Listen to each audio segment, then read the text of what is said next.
자, 이번에는 높은 혈압 때문에 뇌졸중을 겪은 분을 만나보려고 합니다. 10년 전에 뇌졸중으로 쓰러진 뒤 마비가 찾아왔습니다. 그런데 지금은 모든 후유증을 이겨내시고 과연 이분이 건강을 되찾은 비결은 무엇인지 화면으로 만나보겠습니다.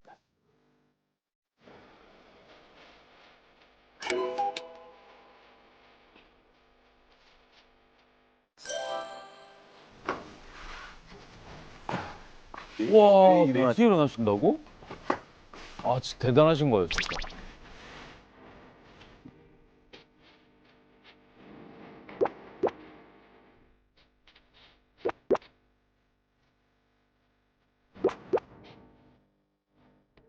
톡톡 체조라고요.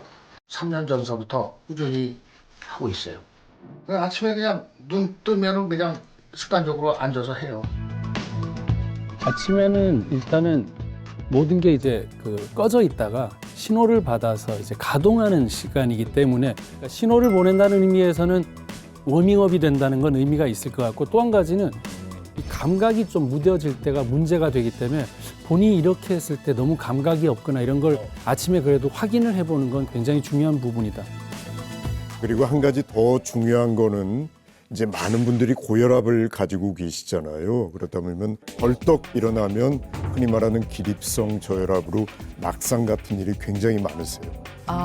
어지러울 수 있으니까. 고혈압을 가진 분들이 아침에 일어나시기 전에 이렇게 몸도 한 번씩 다 만져주고 차분하게 일어나시는 거가 굉장히 중요한 하나라고 생각을 합니다. 2013년 11월 30날 말이 어른해지고 이상이 와서 집사람이 발견을 하고 바로 대학병원 응급실로 들어가서 거기서 뇌경색으로 판명받은 거예요. 뇌경색. 판명받고 나온 게 첫째 고혈압, 당뇨, 고지혈증 요 3종 세트더라고요. 야, 이게 다 원래 있으셨는데 제가 담배를 무지하게 피거든요. 하루에 한 2가씩 폈었는데 담배가 피를 끈적하게 만들고 아주 건강에 안 좋은 게 그때 깨달았어요. 그래서 술은 말술이죠. 술은 갖고 오지는 못해도 지우고는 못하도 먹고는 왔으니까요. 그러면 이 마비가 오니까 밥 먹기도 힘들었고 옆에서 누가 먹여줘야 먹었고 아니, 걷지도 못하고 그래서 힘들었어요. 이대로는 살 거라면 그냥 저승으로 가는 게 낫다라고 생각을 했어요. 근데 이제 자녀들이 있으니까 다 자녀들한테 커가는데 민폐니까 그렇게 해서는 안 되겠다. 그 당시 쓰러졌을 때 아내랑 자식들이 고생을 많이 했어요. 아내는 거의 몇 달을 일을 제대로 못하고 제 수발만 들었으니까요.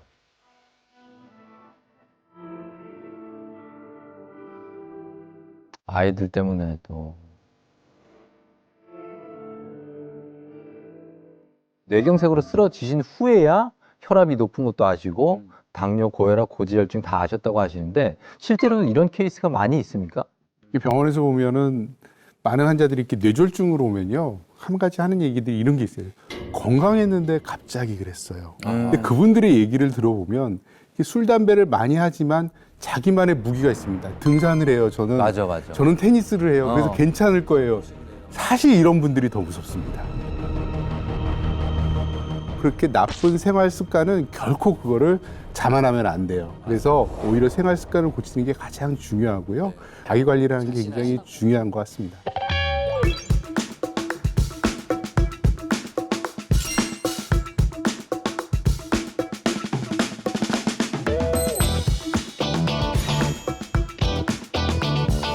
혈압을 관리하기 위해서 아침에 일어나자 한 번 하고 운동하고 한 번 하고 저녁에 저녁 먹고 자기 전에 한 번 하고 그래서 하루에 3번. 기록을 또 저렇게 또 이렇게 하시는구나. 기록하시고 꼼꼼하시네요. 혈압 노트가 있네요. 근데 저렇게 써오면 의사들 입장에서 보기에 너무 좋아요.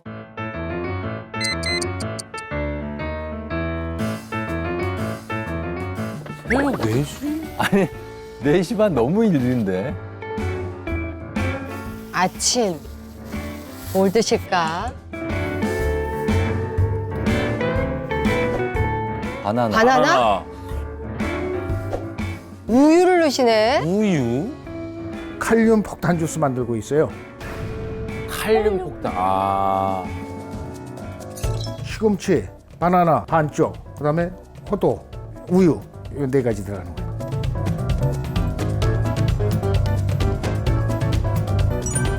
이렇게 해서 아침 간단하게 이렇게 드시는구나.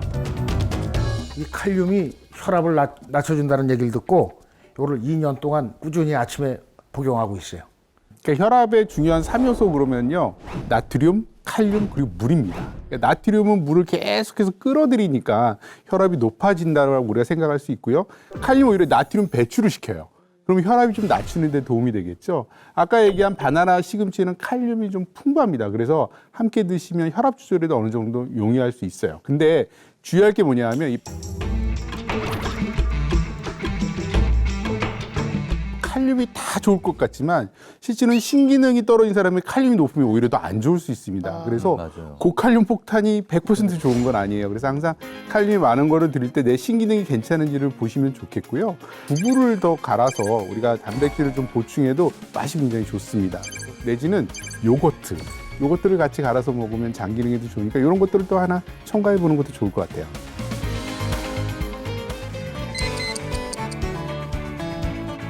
아침에 식사를 일찍 하면 혈압도 낮춰주고 그래서 아침에 일찍 식사하고 있어요. 아침을 일찍 먹으니까 점심이랑 저녁도 일찍 먹게 되더라고요.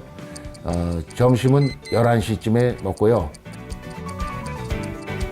그리고 저녁은 5시에서 5시 반 정도에 먹고요. 점심과 저녁은 간단하게 일반식으로 기름진 것만 안 먹고 밥은 반 공기만 적당하게 먹고 있습니다. 밥 먹는 시간을 12시간 안에 최대한 끝내려고 노력하고 있어요.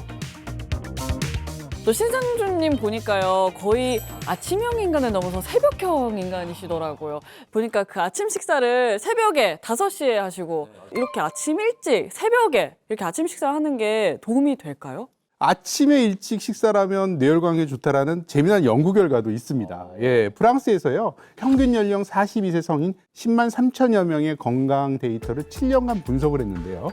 첫 식사 시간이 8시에서 1시간 늦어질 때마다 뇌혈관 질환이 6% 정도 증가했다는 연구 결과가 있습니다. 또 밤 9시 이후에 늦은 저녁 식사를 하면요, 8시 이전에 먹는 것에 비해서요, 뇌혈관 질환이 28% 증가했다는 연구 결과가 있습니다. 그러니까 이 연구 결과에 보면 아침 저녁은 될 수 있으면 좀 빠르게 먹는 게 좋다, 이렇게 되지 않을까 싶습니다. 보통 우리가 인슐린이라는 게 나와서 에너지로 저장도 하게 되고 세포한테 당을 집어넣기도 하고 하는데 이게 활성이 그래도 오전하고 아침이 활성이고 저녁 되면 줄어들거든요. 예, 그러니까 우리가 호르몬 나오는 패턴에 우리 몸을 맞추면 인슐린을 아껴 쓰는 방법도 될 수 있으니까 또 혈압에도 도움이 될 수가 있습니다. 그러면 얼마나 좀 대충 평균적으로 이 시간이 좋다라고 좀 제안을 해주셨으면 좋겠어요. 네, 뭐 기상 시간이 사람마다 조금 다 다르시겠지만 일단 아침에 우리가 일어나서 1시간 정도 후에 아침 식사를 하시는 것이 가장 좋습니다. 우리가 자는 동안 상당히 많은 수분이 또 손실이 손실되죠. 돼서 우리 몸이 좀 아주 건조하고 또 혈액도 그러면 걸쭉하게 되는 상태이기 때문에 소량이라도 뭐 죽 같은 약간 유동식 같은 것도 거르시기보다는 저는 이제 드시는 것을 조금 권해드리는 편입니다. 보통 아침밥을 이렇게 먹어라라고 하는 거 좋은 거 알아요. 아는데 부대껴서 못 먹겠더라고요, 저는.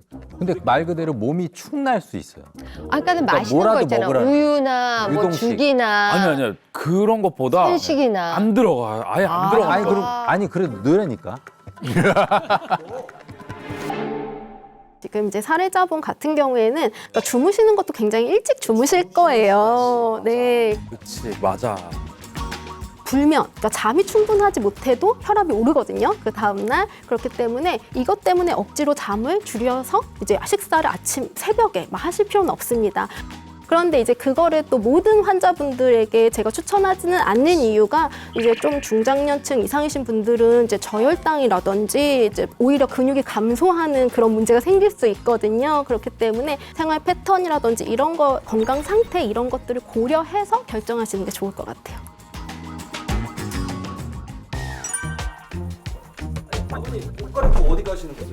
예, 근력은 올리고 혈압은 내리러 가고 있습니다.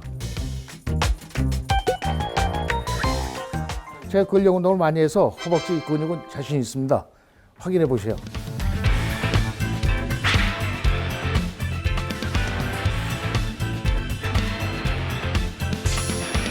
와. 와.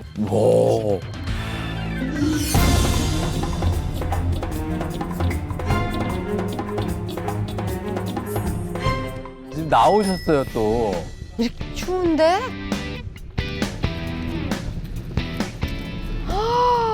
야, 아니 뇌경색 이후에 일주일에 3번 이상씩 꾸준히. 그래 예전에 그냥 운동도 안 하고 그랬는데 이제 내가 뇌경색 맞고 쓰러지고 나서는 살아야 되겠구나라는 생각으로 운동에 전념을 했습니다. 그래서 이제 자전거도 타고 조금씩 늘어나고 그래서 하루에 한 50km, 보통 50km 타요. 어떤 애 쉴 때는 100km도 타고 그래요. 맨 처음에 저 청라 사는데 그 호수공원 도세 바퀴 돌고 그랬는데 이제 점점 넓혀가면서 그렇게 점점 늘더라고요. 점점 체력도 좋아져서 멀리 가시고.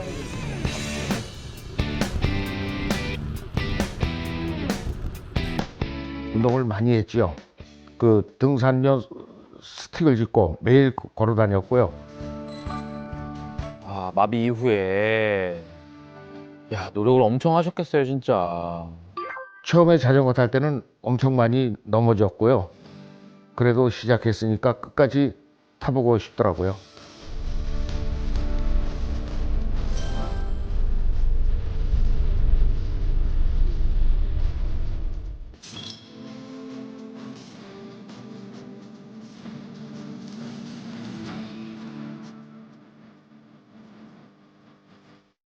아, 인터벌로. 아, 우와. 자전거로도 인터벌 운동을 할 수 있네. 빨리 달리면 심박수가 올라가고 혈압이 올라가기 때문에 이렇게 타면 오래 탈 수 있고 혈압에도 조절이 잘 되는 것 같습니다. 뇌졸중으로 쓰러지시고 나서 마비가 왔었는데도 이렇게 열심히 몸을 움직였다라고 얘기해 주셨는데 아까 보니까 날씨가 추운데도 자전거를 열심히 타십니다. 맞아요. 근데 그냥 타는 게 아니라 빠르게 탔다가 느리게 탔다가 빠르게 탔다 느리게 탔다가 이렇게 하면 뭐가 더 좋은 겁니까? 우리가 이제 강도를 고강도 했다가 저강도 했다가 이런 운동들을 인터벌 트레이닝, 인터벌 네네. 운동이라고 이제 부르잖아요. 그러니까 인터벌 운동을 하게 되면 그냥 이제 같은 속도로 계속 자전거를 타는 것보다 이제 칼로리 소모가 더 높습니다. 이제 칼로리 소모가 됨으로써 이제 체중이 감소되고 체중이 감소되면 이제 혈압도 같이 떨어지게 되거든요. 그래서 혈관의 이제 탄력성에 오히려 도움을 줄 수 있어요. 근데 아까 너무 추운 겨울에 막 그렇게 너무 무리해서 운동하시는 거는 사실은 별로 이제 추천드리지 않으니까요. 집에서 이제 실내 자전거 같은 걸로도 충분히 인터벌 운동을 할 수 있거든요. 실내 자전거 막 탔다가 또 잠깐 한 1분 쉬었다가 이런 식으로 하시는 것도 좋겠습니다. 뇌졸중 이후에 저렇게 다행히도 건강을 다시 회복하시는 분들도 계시지만 주변에 보면 그렇지 않은 분도 참 많으시더라고요. 손도 한번 못 써보고 뇌졸중으로 돌아가신 분도 있고 참 너무 안타까운 일이에요. 네, 맞습니다. 뇌졸중은 세계적으로도 사망 원인의 2번째 들어가는 병이고 우리나라에선 4번째 사망 원인인데요. 원체 큰 혈관이 막히거나 출혈이 크게 되면은 골든타임 내에 병원에 오시더라도 저희도 어떻게 할 수가 없는 경우가 많아요. 그래서 아직도 뇌졸중 발생 후에 사망률이 높은 편입니다. 그래서 뇌졸중하고 연관돼서 가장 강조드리는 거는 고혈압 조절이 가장 중요합니다. 그리고 뇌졸중은 이제 사망을 하지 않더라도 뭐 언어 장애라든지 뭐 반신불수 뭐 이런 운동 장애라든지 이런 후유증, 심각한 후유증을 남기는 경우가 또 많거든요. 그리고 또 이제 뇌졸중의 더 무서운 점 중에 하나가 재발률이 굉장히 높아요. 그래서 이제 뇌졸중이 있고 나서 5년 이내에 재발할 확률이 20에서 이제 37%까지 이제 보고된다고 합니다. 자, 그런데요. 뇌졸중이 정말 무서운 이유가 또 있습니다. 어떤 건지 보여주세요. 치명적인 뇌졸중 후유증, 혈관성 치매. 이거는 저희 엄마가 뇌졸중 반신불수 되시고 30년 후에는 알았어요. 이런 후유증이 이게 있습니다. 그게 지금 요즘 이렇게 급격히 나빠졌다가 또 어떤 날은 컨디션을 좀 찾았다가 이렇게 되는 모습을 보면서 저런 게 이게 치매의 시작이구나 이런 생각이 들어요. 네, 맞습니다. 뇌졸중 때문에 치매가 온다 그러면 굉장히 의아해하시는 분들이 많으세요. 그런데 제가 보고 있는 뇌졸중 환자분들이 나이를 드시거든요. 그러면 상당히 많은 수의 환자분들이 치매 환자가 되어 있습니다. 뇌경색으로 뇌 혈관이 망가지게 되면 다른 혈관들 같이 망가지겠죠. 그럼 나중에는 치매 증상, 뇌 기능이 떨어지기 때문에 궁극적으로는 치매에 이르게 됩니다. 치매가 생긴 뇌사진을 준비했습니다. 건강한 사람은 뇌가 균일하게 이렇게 회색으로 보이지만 혈관성 치매인 분들은 저렇게 뇌가 하얗게 하얀 보입니다. 부분이 있구나. 그런데 사실은 증상은 아무것도 없는 분이에요. 특히나 뇌 소혈관 질환이라고 그래서 작은 혈관이 조금씩 막혀가는 분들은 뇌졸중으로 뇌 손상 부위가 많아지게 되면 그만큼 뇌 기능이 떨어지게 되고 결국은 치매 증상까지 발전하게 됩니다. 이 뇌졸중으로 인해서 치매까지 온다는 거는 물론 환자 보는데 너무 힘들겠지만 이 가족들도 참 너무 힘들겠다는 생각이 너무 드네요. 참 어려운 것 같아요. 이 혈관성 치매는요, 이게 뇌경색이나 뇌졸중과 달리 진짜 작은 혈관부터 막히기 때문에 서서히 진행하거든요. 대부분 코스를 보면 초반에는 집에서 모셔요. 그러다가 점점 진행이 되니까 엄두가 안 나잖아요. 그러니까 요양병원에 보내고 간병인이 온단 말이죠. 그런데 아무리 잘해도 이게 마음에 안 드는 거예요. 세밀한 걸 다 못하니까.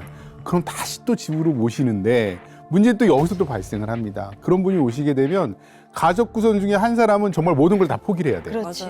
그렇게 되다 보면은 경제적으로도 마르고 진짜 몸도 마르고 마음도 마르는 게 치매다 이런 얘기를 많이 하거든요. 굉장히 힘든 질환입니다. 그리고 또 많은 경우에 노노간병, 할아버지가 아프시면 할머님이 와서 맞아. 도와드리고 하는 경우도 많이 봐요. 그리고 아시지만 긴병에 효자 없다라는 옛말이 있잖아요. 아 맞아. 맞습니다. 그러니까 심리적인 고통이죠. 그야말로 이 돌봄의 문제가 사실은 뇌졸중 환자 한 분이 오게 되면 그 주변에 수많은 분들이 돌봄의 문제에 봉착하게 됩니다. 서서히 창건기가 돌기 시작할 때 혈관 질환 환자들이 조금 더 많아지는 것 같아요. 이게 일교차에 의한 게 아닌가라고 보입니다. 저희 어머님도 이 환절기에 이 혈관 때문에 쓰러진 적이 있거든요. 저희 아들 어렸을 때 얇은 옷을 입고 업고 나간 거예요. 그러다가 미장원에 잠깐 앉았는데 그때 쓰러지셨어요. 네, 그런 적이 있습니다. 지금은 괜찮으시고요? 아, 지금은 돌아가셨어요. 아, 네. 우리 한 선생님도 저 검사 한번 해보셔야 되겠다. 네, 알겠습니다. 이 급격한 온도차 때문에 심장과 혈관이 급격하게 수축과 이완을 계속 반복하다 보니까 심혈관에 당연히 과도한 하중이 발생할 테고 이로 인해 가지고 결국 뇌졸중이라든지 심장 질환을 일으킬 수 있다는 것이죠. 우리나라 주요 사망 원인으로 대한민국 국민 4명 중 1명의 목숨을 앗아가는 심뇌혈관 질환.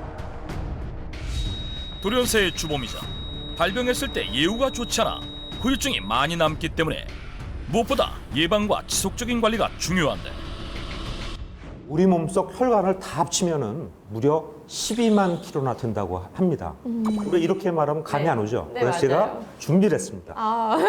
이 보시면은 무려 이 지구를 3바퀴나 돌 수 있는 길입니다. 맞아요. 그만큼 전신 구석구석에 분포해서 엄청난 역할을 하지만 그만큼 또 약한 기관이기도 합니다. 네, 맞아요. 이 산소나 영양분을 실어 나르는 생명줄과 같은 건데 이렇게 일을 열심히 해서 그런지 지방도 많이 끼고 혈관벽도 약해지고 또 이 대부분의 만성 질환이 혈관 때문에 생기잖아요. 맞습니다. 저도 이 건강을 지키려면 우리 환자들한테 누누이 얘기하는 게 혈관 건강이 기본이 돼야지만 건강을 지킬 수가 있다. 이렇게 말하고 있습니다. 우리가 고혈압, 고지혈증, 당뇨병과 같은 만성 질환이 이제 장기화가 되면 혈관 안에 있는 혈관 내피 세포에 손상이 이제 쉽게 발생하게 되고 이로 인해서 심혈관, 뇌혈관 질환을 일으켜서 결국 돌연사까지도 유발하게 되는 것이죠. 네. 그런데 최근 새로운 연구 결과가 발표돼서 저를 비롯한 네. 많은 의사들을 놀라게 했습니다. 대체 무슨 연구 결과길래? 미국 심장학회에서 발표된 논문에 의하면은 혈관이 막히면 새로운 혈관을 만들어서 심내 혈관 질환에서 벗어날 수 있다는 것입니다. 새로운 혈관을 만들어 혈관 질환에서 벗어난다? 그렇다면 뭐 의학적으로 이렇게 의도적으로 해서 뭐 혈관을 새로 만들거나 그런 건가요? 신기하게도 자연적으로 혈관이 생긴다는 겁니다. 아, 자연적으로 새로운 길이 뚫린다는 거죠? 관상동맥이 완전히 막혔음에도 멀쩡히 살아있는 사람들이 있습니다. 이 사람들 살펴보니까 네네. 막힌 혈관을 대신해서 새로운 혈관이 생성돼가지고 장기에 결국 혈액을 공급해가지고 네네. 돌연사에서 벗어날 수 있다는 게 밝혀진 것이죠. 막힌 혈관을 대신할 새로운 혈관, 즉 새로운 영양 공급의 길이 생겨난다는 것. 그럼 이 새로운 혈관을 잘 만드는 사람은 어떤 사람인 거죠? 아주 중요한 질문인데요. 새로운 혈관을 만드는데 HDL 콜레스테롤, 좋은 콜레스테롤이라고 그러죠. 이게 매우 중요하기 때문에 HDL 콜레스테롤을 특별히 아주 각별하게 신경을 쓰셔야 합니다. HDL 콜레스테롤에 신경을 써야 한다? 우리 몸속엔 세포막을 구성하고 호르몬 합성에 영향을 끼치는 콜레스테롤이 존재하는데 좋은 콜레스테롤인 HDL 콜레스테롤과 나쁜 콜레스테롤 LDL 콜레스테롤로 나뉘게 된다. 이 중 좋은 콜레스테롤이라 불리는 HDL 콜레스테롤이 높을수록 새로운 혈관이 잘 생성돼 심혈관 질환의 위험에서 벗어날 수 있다는 것. HDL 콜레스테롤은 우리가 알기에 혈관을 쌓인 나쁜 콜레스테롤을 없애고 배출하는 역할을 하잖아요. 네. 이번에 연구팀에 의하면은 HDL 콜레스테롤이 새 혈관을 형성 촉진하고 또 혈관을 건강하게 해가지고 혈관을 보호하는 역할을 한다고 밝혔습니다. 아, 그럼 지금까지 혈관 건강이 조금 안 좋더라도 이 좋은 콜레스테롤인 HDL 콜레스테롤을 잘 관리를 하면 이 돌연사 위험에서 벗어날 수 있다라고 할 수 있는 건가요? 네, 그렇죠. 사실 LDL, 우리가 얘기하는 나쁜 콜레스테롤은 많은 분들이 상식적으로 많이들 알고 있습니다. 그렇지만 이 좋은 콜레스테롤인 HDL 콜레스테롤 잘 모르고 계세요. 네네. 이 혈관 질환에서 벗어나려면은 HDL 콜레스테롤에 우리가 관심을 갖고 잘 관리를 하셔야 합니다. 보통 혈관 건강하면 나쁜 콜레스테롤이 높거나 전체적인 콜레스테롤 양에 대해서만 신경을 쓰고 있지만 혈관이 막혀 발생하는 돌연사에서 벗어나려면 좋은 콜레스테롤, HDL 콜레스테롤에 신경을 써야 한다는 것. 그렇다면 새로운 혈관을 만드는 HDL 콜레스테롤을 높이는 방법은 무엇일까? 뭐 채식 위주로 하죠. 나이가 드니까 다들 콜레스테롤 때문에 걱정이 많은 것 같아서요. 건강상 야채를 많이 먹죠. 특히 푸른 채소를. 육식을 하다 보니 아무래도 기름진 음식으로 인해서 흔히 말하는 콜레스테롤 그런 것들이 염려가 되어서 조심하고 있습니다. 많은 사람들이 콜레스테롤 조절을 위해 육류를 멀리하고 채식 위주의 식습관을 실천하고 있었다. 그렇다면 정말 채소를 많이 섭취하면 HDL 콜레스테롤이 높아질까? 그 진실을 파헤치기 위해 채식으로 건강관리 중이라는 한 사람을 만나봤다. 안녕하세요. 저희 MBN 성기누설 팀인데 이관숙 씨 맞으신가요? 네, 안녕하세요. 네. 1년 넘게 채식을 하고 있다는 68세 이관숙 씨. 식사 준비가 한창이었는데 나물, 채소볶음, 채소쌈 등 채소로만 이루어진 밥상. 아, 진짜 누가 봐도 건강한 한상인데요. 완전 채소가 가득합니다. 작년 봄부터 고기는 안 먹고 주로 채식 위주로 식사를 합니다. 매 끼니 고기를 아예 배제하고 채소만을 섭취한 지 벌써 1년이 넘었다는데 그녀가 채식을 시작하게 된 이유는 무엇일까? 작년 봄에 건강검진을 받으러 갔는데 목에서 뇌로 올라가는 혈관이 많이 막혔다고 시술을 받게 됐어요. 수술은 다행히도 안 했지만 그때 겁을 많이 먹고 했는데 혈관에는 기름기보다 채식이 더 좋을 것 같은 게 상식이니까 제가 육식은 멀리하고 채식을 주로 했어요. 동맥경화를 진단받은 이후 채식을 실천 중이라는 이관숙 씨. 경동맥에 문제가 생겼다는 전신 혈관에 다 문제가 생겼다고 보셔야 되는데 이 부분 혈관에 보면은 희끗희끗한 게 혈관이 막힌 거고요. 여기 보이시죠? 이게 한 50% 가까이 막혀 있습니다. 여기 보시면 여기 보시면 원래 빨간색으로 이렇게 한쪽으로 가는 걸로 놔야 되는데요. 동맥경화가 심하게 막혀 있는 아까 그 50%가 막혀 있는 볼록 튀어나온 부위 보이시죠? 색깔이 파란색이 있어요. 피가 똑바로 못 가고 지금 이 동맥경화 때문에 피가 좀 역류가 되고 있는 겁니다. 와류라고 그러죠 우리가. 이 부분이 좀 심각한 것 같습니다. 사실 이 경동맥이 절반 이상 막혀도 이 특별한 증상이 나타나지 않는 경우가 많잖아요. 이 증상 발견 못하면 뇌졸중까지 이어질 수 있는데 그래도 이렇게 건강검진 통해서 발견해서 참 다행입니다. 혈관에 문제가 생긴 후 채식과 더불어 운동도 꾸준히 하며 누구보다 건강에 신경을 쓰고 있다는데 걱정이 되죠. 혈관이 탁하다고 하니까 깜짝깜짝 제가 이 머리 아플 때마다 놀래고 걱정이 되고 그래서 조심을 많이 해요. 음식부터 운동 이런 거. 걱정이 많아 보이시는데요. 그러니까요. 그런데 사실 이런 분들이 굉장히 많습니다. 혈관 질환이 있으신 분들은 건강에 채식이 좋다는 얘기를 많이 들으시고 또 고기는 안 좋다. 그래가지고 육식은 전혀 안 되고 하는 극단적인 채소만 드신다는 생각을 하시는 분들이 너무 많아요. 네, 맞아요. 이 질병 치료적 관점에서 이 식단을 권한다면 보통 채소가 많이 권해지는 게 사실이거든요. 맞습니다. 그런데 이 이관숙 씨가 혈관 건강을 위해 선택한 극단적인 채식이 오히려 뇌졸중을 부를 수가 있습니다. 뇌졸중이요? 채식이 오히려 뇌졸중을 부른다? 혈관 건강에 채식이 좋다는 것은 상식처럼 알려져 있는데 채식이 뇌졸중을 부르게 되는 이유는 무엇일까? 영국 옥스퍼드 대학에서 한 발표한 논문인데요. 이 연구에 따르면 채식주의자가 고기를 먹는 사람들보다 뇌출혈 발생이 무려 20%나 더 높게 나타났다고 발표가 됐습니다. 보통 이 혈관 건강을 위해서는 기름기 많은 고기는 적게, 채소는 많이 먹는 것을 우리가 당연하다라고 생각을 했었는데 채식만 하는 사람이 뇌졸중에 걸릴 위험이 더 높다. 이유는 뭘까요? 저는 이 채식은 콜레스테롤 수치를 낮추는데 좋은 콜레스테롤, 즉 HDL 콜레스테롤 수치까지 낮추는 게 문제가 된다는 것이죠. 이 HDL 콜레스테롤이 40mg/dL 이하로 떨어지면 이상 지질혈증으로 진단하는 기준이 되기도 하거든요.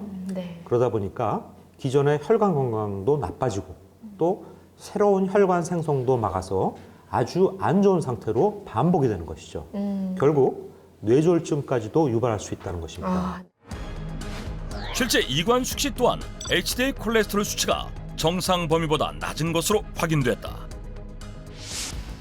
채식과 HDL 콜레스테롤의 상관관계를 좀 더 알아보기 위해 채식을 실천 중인 또 다른 사람들의 HDL 콜레스테롤 수치를 확인해 보기로 했다. 일단 채식을 하게 되면 아무래도 몸에 가뿐해지고 좋을 거라는 생각에 건강 위주로 생각해서 먹고 있습니다. 20년간 채식을 해온 이태희 씨. 육식을 하면 소화 기능이 약해서 좀 소화가 잘 안 되는 그런 기분이 좀 들어서 좀 채식 위주로 식단을 바꿔봤더니 속도 편안해지고 몸도 가벼워지고 하는 것 같아서 건강검진 결과가 잘 나오지 않을까 약간 기대가 되는? 채식 10년 차 이율리아 씨. 오랜 기간 채식을 실천해온 두 사람의 HDL 콜레스테롤 상태는 어떨까? 채식을 실천하는 두 실험자 모두 정상보다 좋은 콜레스테롤인 HDL 수치가 낮게 나타났습니다. HDL이 낮다 보니까 새로운 혈관을 만드는 능력도 떨어지고 혈관을 보호하는 능력 또한 떨어져서 혈관 건강이 좋지 못한 것으로 보입니다. 실제 ETC의 경우 HDL 콜레스테롤이 낮은 것뿐 아니라 혈관 손상 위험을 높이는 혈당 수치 역시 정상보다 높게 나타났는데, 이율리아 씨 역시 HDL 콜레스테롤은 낮고 혈당은 높은 당뇨 위험군으로 확인됐다. 그래요. 채식을 하면 아무래도 몸에 좋을 것 같고, 그런데 검사 결과가 완전 의외네요. 조금 실망스럽고 걱정도 됩니다. 좀 기운이 없고 어질어질하고 좀 그랬었는데 이게 아마 육식을 전혀 안 해서 그랬었던 것 같나? 지금 그런 생각이 들어요. 다들 저렇게 반응하실 것 같아요. 다들 채식하면 몸이 건강해진다라고 여겼지. 제가 봐도 환자 입장에서 봐도 굉장히 당황되는 얘기입니다. 네, 맞아요. 결국 콜레스테롤을 낮추기 위해서 채식이 답이 아니라면 네네. 도대체 뭘 먹으라는 겁니까? 그러니까요. 대체 어떻게 먹으라는 건지 어떤 식단을 추천을 하시나요? 우리가 HDL 콜레스테롤을 높이려면은 비타민 B3를 드시는 게 아주 좋습니다. B3. 비타민 B3는 나쁜 콜레스테롤인 LDL 콜레스테롤과 중성지방을 낮추고 네. 좋은 HDL 콜레스테롤을 높여서 이 혈관 건강에 도움이 된다는 얘기죠. 네. 이 B3는 약의 원료로도 사용이 됩니다. 그래서 이 비타민 B3가 풍부한 우유, 네. 기름기 적은 육류, 또 견과류 등을 섭취하는 것이 아주 중요합니다. 근데 또 이렇게 얘기하면 채소 안 드실까 봐 걱정되거든요. 그럴 수도 있겠네요. 그렇죠? 네. 분명 채소가 나쁜 콜레스테롤을 낮추기는 합니다. 그러니까 이 채소도 먹어야 되지만 비타민 B3를 같이 꼭 드시라는 것이죠. 채소와 함께. 네. B3를 드시게 되면 이 나쁜 콜레스테롤을 낮추고 HDL 콜레스테롤은 올라가가지고 혈관 건강에 도움이 될 수가 있다는 것이죠. 네. 채소와 함께 올리브 오일, 아보카도 오일 같은 단일 불포화 지방산과 오메가3 지방산이 많이 함유된 생선을 섭취하고, 비타민 B3, 나이아신이 풍부한 바지락, 달걀, 견과류, 살코기 등의 섭취를 늘리면 좋다. 지금 이 방송을 보시는 분들은 좀 당황스럽지 않을까 생각이 됩니다. 맞아요. 채식이 뇌졸중을 부를 수도 있다니까 이거 얼마나 당황스럽습니까? 그렇죠. 그런데 아직 놀라기는 이릅니다. 우리가 이 혈관 건강을 위해서 하고 있는 이 식단 역시 혈관 건강을 더욱 악화시킬 수가 있습니다. 바로 저염식입니다. 저염식이? 네. 저염식이 혈관 건강을 망친다? 혈관 질환의 적으로 알려진 소금. 저염식은 일반적으로 혈관 건강을 위해 가장 먼저 실천해야 할 필수 식단으로 알려져 있는데, 왜 저염식이 혈관 건강을 악화시키는 것일까? 그 진실을 확인하기 위해 수소문에 나선 제작진. 무염식단 실천을 앞두고 있다는 한 사람을 발견했는데, 무염식단이 과연 혈관 건강에 어떤 영향을 끼치는지, 정반대의 입맛을 지니고 있다는 친구와 함께 실험을 진행해보기로 했다. 52세 동갑내기 친구 강효정 씨와 김선미 씨. 저는 지금 저염식을 하고 있는데 건강이 조금 안 좋아지고 손발저림도 시작되고 이래서 그 무염 식사를 해보려고 신청하게 됐습니다. 한 끼를 먹어도 맛있게 먹는 게 중요해서 약간 짭짤하고 또 매콤하고 이런 거를 주로 먹고 있거든요. 실험 시작 전 검사를 통해 두 사람의 현재 건강 상태를 확인한 후 2주 동안 강효정 씨는 소금 섭취를 최대한 줄이고, 김선미 씨는 평소 입맛대로 식단을 섭취하도록 했다. 야, 너 지금 뭐 하는 거야? 그만 좀 해. 이게 뭐야, 지금. 가뜩이나 짠데. 너 고기 이거 너 아무것도 안 넣고 이렇게 끓려고? 안 돼. 조금이라도 조금 뿌려봐야. 에 싫어. 소금을 듬뿍 넣어 간간한 맛을 살린 김선미 씨의 요리와 소금 없이 천연재료의 맛을 살린 강효정 씨의 요리. 탄수화물, 단백질, 지방까지 영양 균형을 고루 갖췄지만 맛은 전혀 다른 한 밥상 두 요리가 완성됐다. 간을 한 고기도 모자라 쌈장까지 듬뿍 넣어 쌈을 싸는 김선미 씨. 오, 된장찌개 보글보글 진짜 맛있겠어요. 진짜 우리가 이 쌈장에다가 고기 딱 올려가지고 이렇게 먹어야지 짭짤한 게 좀 맛있잖아요. 맞습니다. 이에 반해 무염식을 실천하는 강효정 씨는 상추에 전혀 간을 나지 않은 고기만을 싸서 먹는데 야, 조금 안 넣은 거 한번 먹어보자. 맛이 어떤가? 이게 뭐야? 아무 맛도 안 남겨져. 이 식감만 있다, 야. 이거 어떻게 먹냐, 너? 야, 너가 맨날 이렇게 짜게 먹으니까 그래. 그렇게 2주 동안 간이 전혀 다른 식단을 유지한 두 사람. 과연 두 사람의 건강에 어떤 변화가 있었을까? 2주 만에 그녀들의 건강 상태를 다시 한번 확인해 봤는데 어떤 결과가 나왔을까? 일단 김선미님 같은 경우는 평소에도 짜게 먹었기 때문에 큰 변화는 없지만 전체적으로 콜레스테롤 상태가 좋지 않습니다. 관리가 필요한 상황이거든요. 그럴 것 같아서 관리 진짜 해야 되겠네요. 네. 그리고 강호정님 같은 경우는 생각보다도 더 안 좋게, 상태가 더 안 좋게 나왔어요. 정말요? 네. 괜찮게 나올 줄 알았는데. 네, 지금 콜레스테롤 수치는 물론 혈당 지표도 안 좋게 나오고 염증 같은 다른 모든 혈액 검사 수치가 다 안 좋게 나왔습니다. 그런 거 보면요, 극단적으로 염분을 줄인 식단 역시 혈관 건강에 나쁜 영향을 끼치는 것 같아요. 짜게 먹었던 김선미 씨는 실험 전후가 별 차이는 없지만 혈압과 총 콜레스테롤, 혈당 모두 정상 범위를 웃돌아 건강에 적신호가 켜진 상태였고 2주간 무염식을 진행한 강효정 씨는 무염식을 진행한 후 혈압과 혈당은 상승하고 HDL 콜레스테롤은 떨어져 오히려 혈관 건강이 악화된 것을 확인할 수 있었는데 이건 진짜 충격적인데요. 네, 그렇죠. 이 나트륨을 과다 섭취하면 혈액량이 증가해서 혈관 내의 압력을 높이는데요. 나트륨을 너무 적게 섭취하면 오히려 혈액량이 줄어서 이 혈액이 잘 돌지 않고 정체가 되면서 HDL 콜레스테롤도 줄고 또 새로운 혈관 생성을 막게 되니까 혈관 질환의 위험을 높일 수가 있는 거죠. 그런데 여기서 주목하셔야 할 게 강효정 씨 같은 경우 극단적으로 소금, 즉 나트륨을 지어놨다는 것입니다. 우리가 아는 이 싱겁게 먹는 거는 아예 격이 따른 것입니다.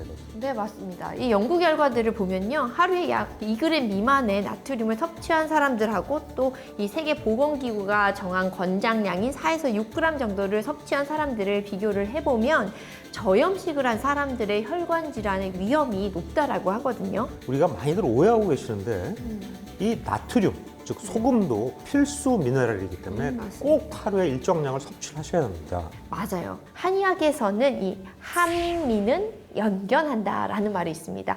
한미라고 하는 것은 짠맛을 의미하고요. 연견이라고 하는 것은 단단한 것을 부드럽게 한다라는 뜻이거든요.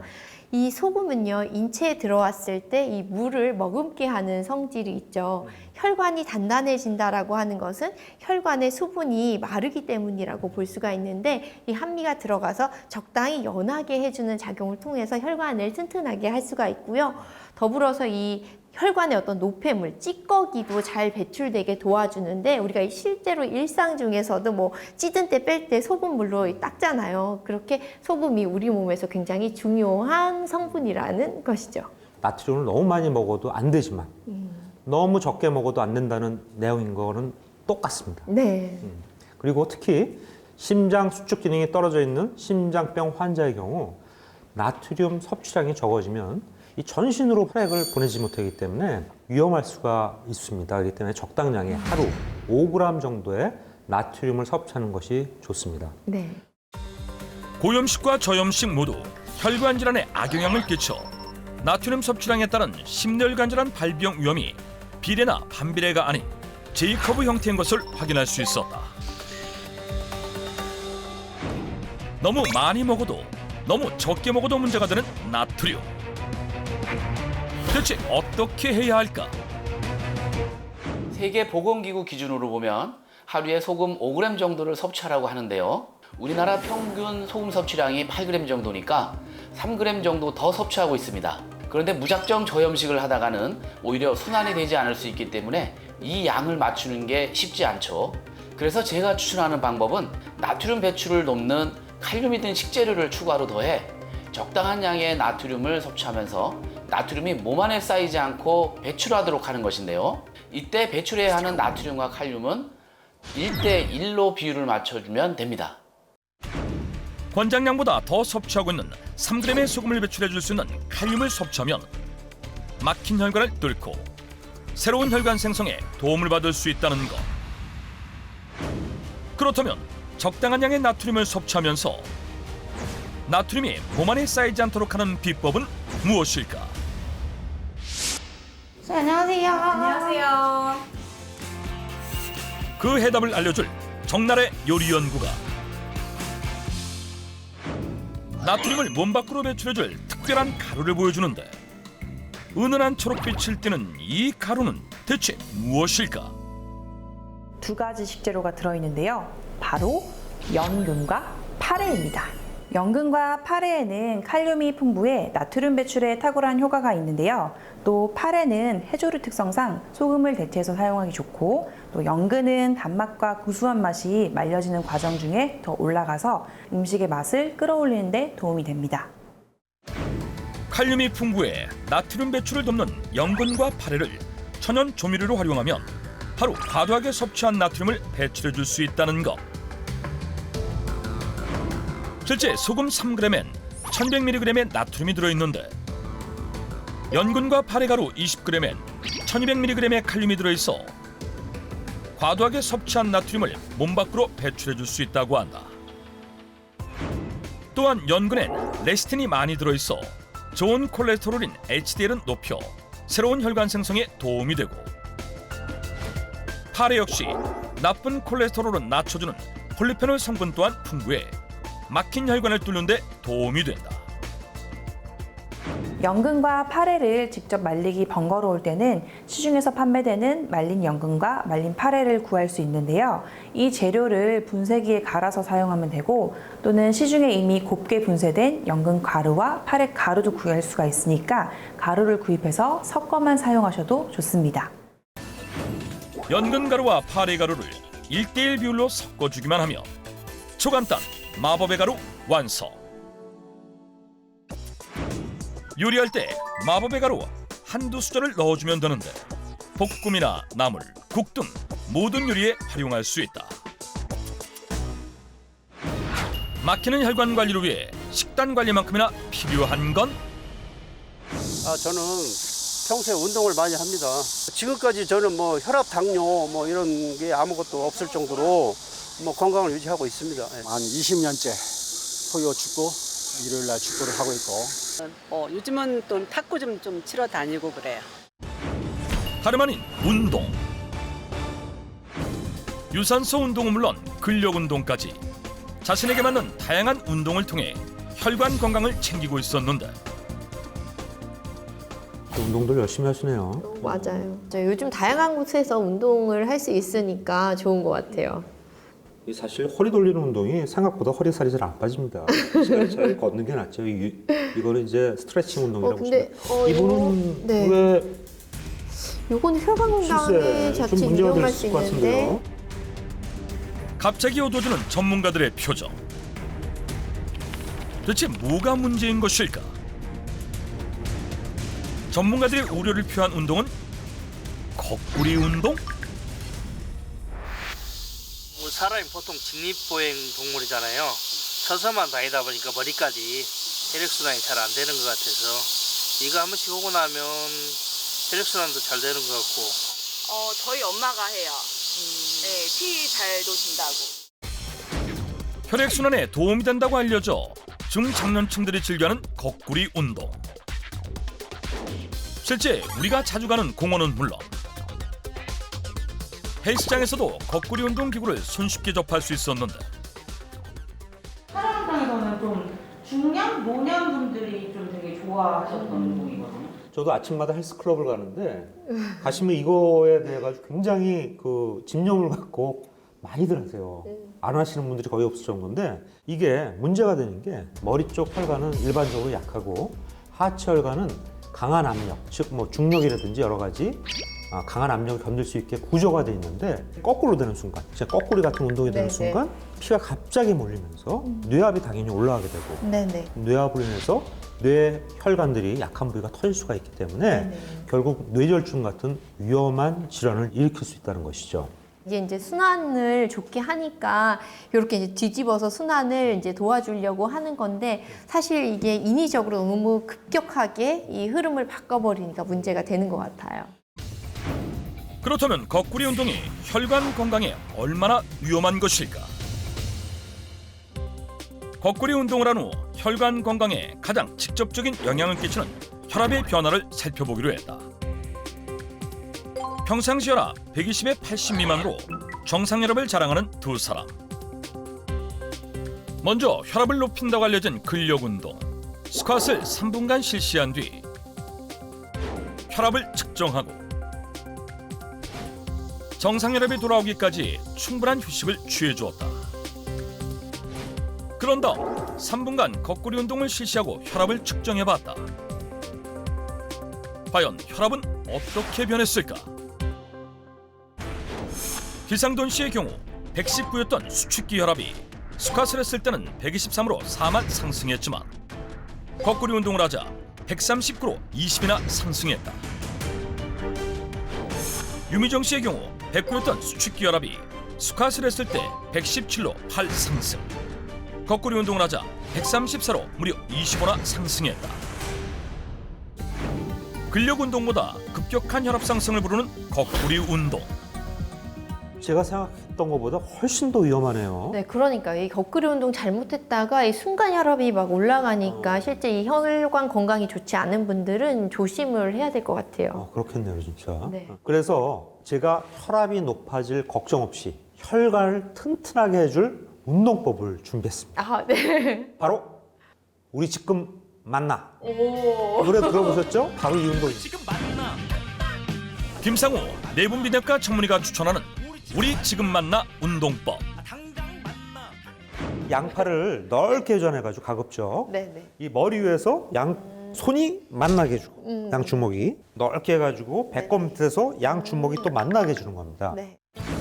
두 주먹을 쥐고 머리 위에서 한 번, 배꼽 아래에서 한 번, 원을 그리든 만나주기만 하면 되는데 10회씩 하루 3번 반복해주면 순환을 도와 혈관 건강에 도움이 된다고 한다.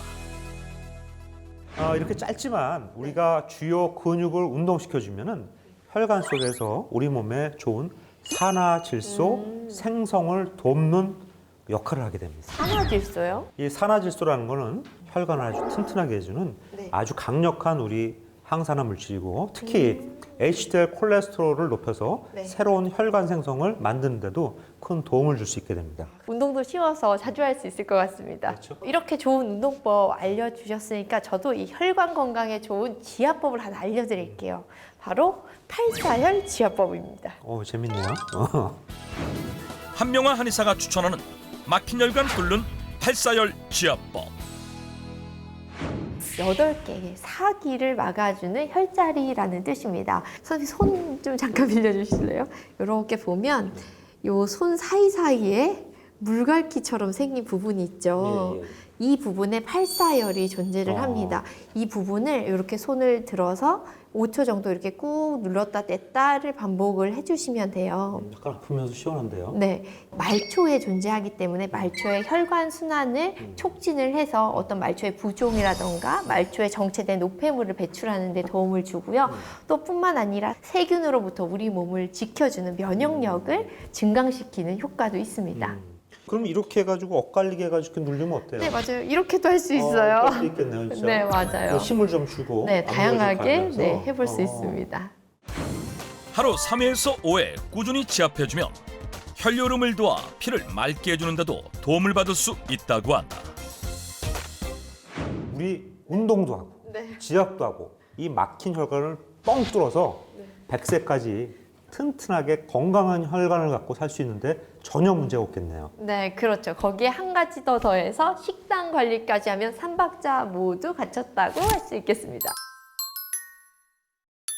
매년 400만 명씩 사망자를 속출하게 한다는 침묵의 살인자 당뇨병. 누워만 있고 싶고 움직이기가 싫더라고요. 피곤하니까 검사를 해봤죠. 그랬더니 공복 혈당이 높다. 그 얘기를 하면서 혈당 조절을 하지 않으면 위험하다. 그 말을 듣는 순간 나도 평생 벗어날 수 없는 덫에 걸렸다는 생각이 들면서 무섭더라고요. 현재 우리나라에서도 500만 명을 훌쩍 넘어선 당뇨병 환자 수. 65세 이상 2명 중 1명은 당뇨병을 앓고 있는 상황. 특히 기온이 떨어지는 겨울철엔 당뇨병 발병률도 증가. 어느 날 갑자기 발생하는 당뇨병을 각별히 조심해야 하는 이유, 바로 이것 때문이라고 하는데. 당뇨병이 무서운 이유는 전신에 불러오는 합병증 때문인데요. 족부가 괴사되고 망막병증, 뇌혈관 질환과 관상동맥 질환 등의 당뇨병 합병증이 한 번 발생하게 되면 회복되기 힘들 뿐만 아니라 심지어 죽음에까지 이를 수 있습니다. 특히 날씨가 추운 겨울철에는 혈액순환이 원활하지 않게 되면서 당뇨병으로 인한 사망률 또한 높아지기 때문에 겨울철 혈당 관리는 매우 중요합니다. 과거 치솟는 혈당으로 힘든 나날을 보냈지만 현재는 당뇨병 극복에 성공하며 제2의 인생을 살고 있다는 건강인의 1% 건강 기밀을 만나본다.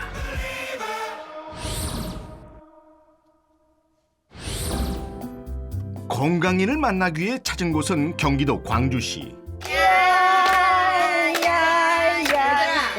나이가 어때? 사랑하기 딱 좋은 나이. 신나는 노래잔치가 벌어진 이곳에서 노래 삼매경에 빠진 그녀가 바로 우리가 찾는 오늘의 주인공. 혈관 질환을 극복한 정윤정 건강인.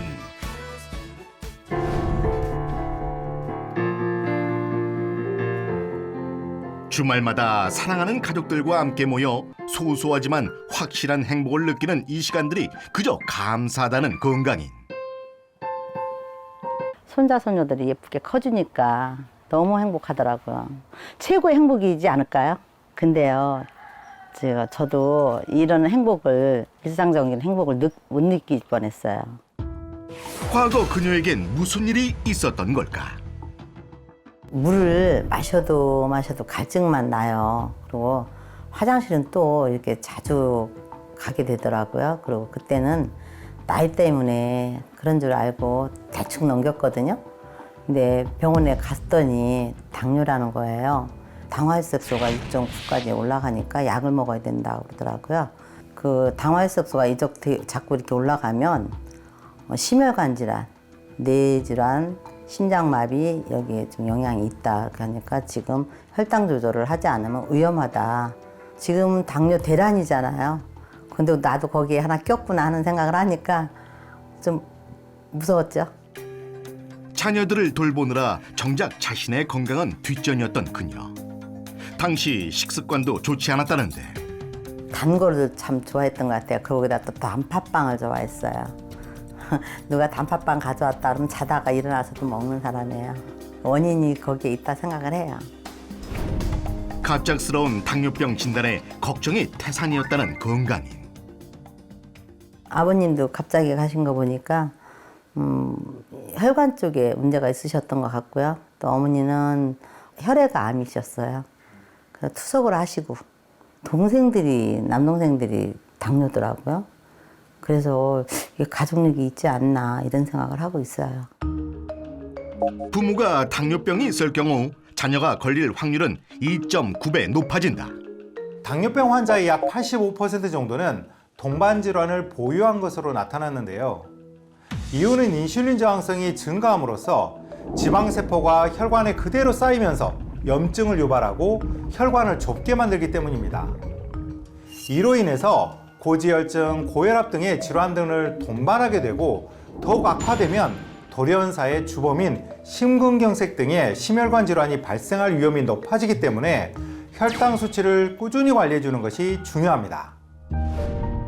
부단한 노력 끝에 치솟는 혈당을 잠재우고 현재 혈당 정상 수치를 유지, 당뇨병에서 해방되었다는 건강인. 과연 당뇨병을 극복한 그녀의 1% 건강 기밀은? 기밀을 알아보기 위해 관찰 카메라를 설치했다. 이때 어딘가로 이동하는 가족들. 자, 우리 간식 먹자. 지금 손녀딸이 다 부화시킨 거예요. 병아리를 만들어가지고 어느 정도만 크면 여기다 갖다 놓는 거예요. 그래서 제가 이제 그 나머지는 키우고 있죠. 농장 관리와 닭을 키우다 보니 활동량이 많아져 자연스레 건강해졌다는 건강인. 그녀의 건강을 챙겨주는 것이 또 있다는데 그것은 바로 신선한 달걀. 단백질 부족이 많이 그 당뇨 그 유발을 한대요. 그래서 필수로 먹어야 될 것 같아서 굉장히 열심히 매일 먹고 있어요. 당뇨병 예방을 위해 신선한 달걀들로 다양한 단백질 요리를 만들어 먹고 있다는 건강인.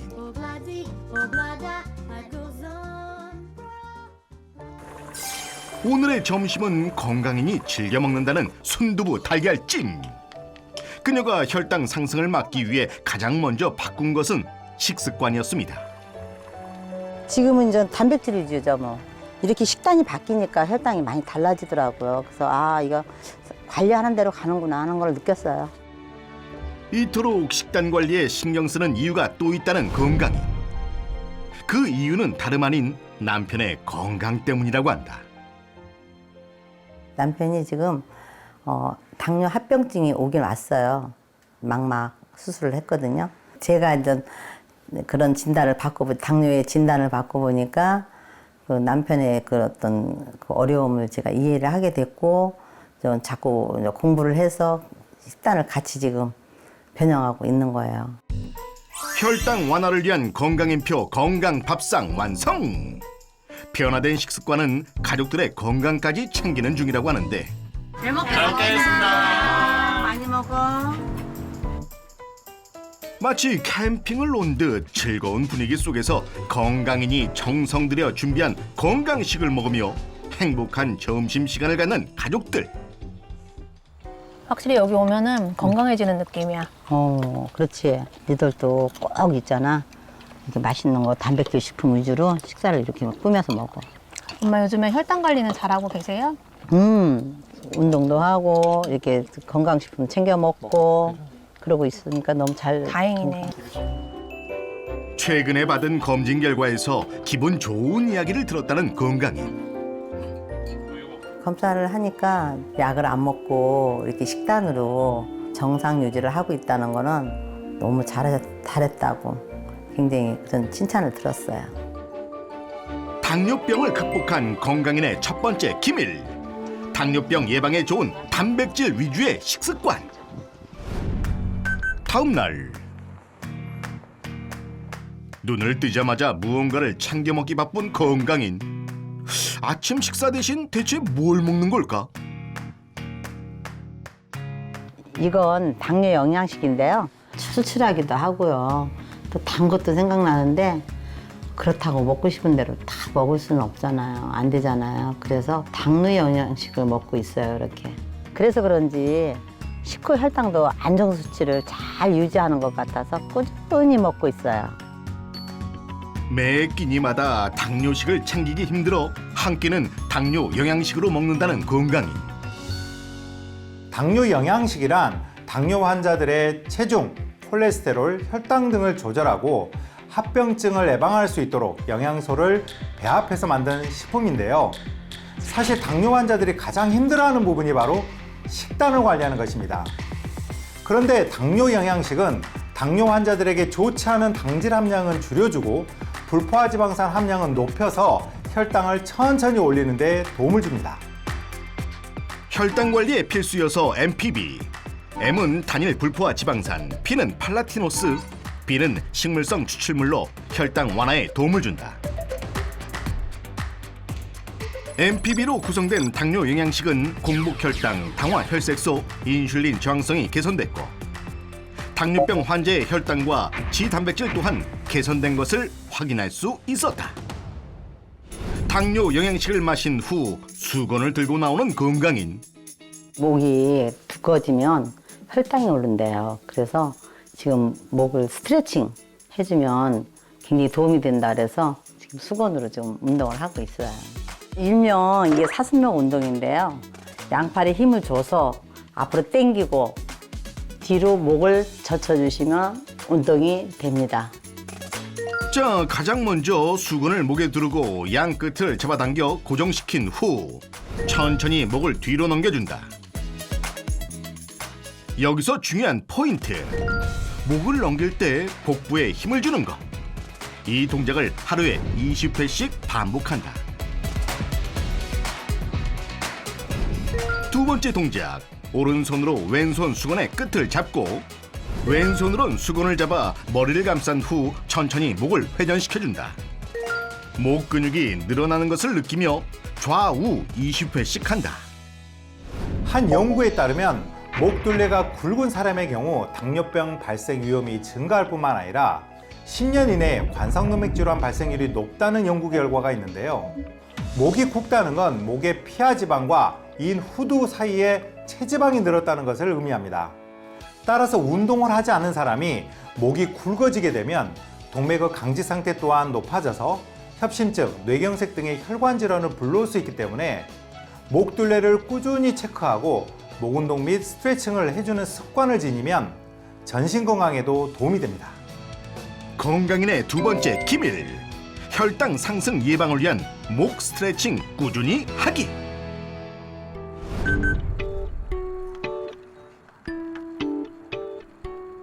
오늘도 혈당 관리를 위해 추운 날씨 속에도 열심히 걷기 운동을 실천 중인 정윤정 건강인. 운동 후 간편히 먹기 위해 건강인이 챙겨온 당뇨 영양식. 식사와 함께 섭취할 땐 식사량을 3분의 1로 줄이는 것을 권장하며 알레르기 체질의 경우 원료 성분 확인 후에 섭취하는 것이 좋습니다. 마음이 즐거우니까 혈당 조절도 잘 되고 건강을 따라주니까 모든 게 다 즐거운 것 같은데요. 최고의 행복이라고 생각을 하고 그러니까 지금처럼 정말 행복하게 살고 싶어요. 제가 살펴본 정윤정 건강인의 혈당 완화에 성공한 노하우는 당뇨 환자에게 도움이 되는 운동을 매일 꾸준히 해주는 것과 더불어 단백질과 식이섬유가 풍부한 식단으로 음식을 섭취해준 것인데요. 무엇보다 혈당 조절에 도움이 되는 당뇨 영양식을 꾸준히 섭취해준 것이 당뇨병을 극복하는 데 도움을 준 것으로 보입니다. 당뇨병 극복 후 그 어느 때보다 행복한 일상을 보내고 있다는 건강인. 앞으로도 늘 건강하고 행복하시길 바랄게요.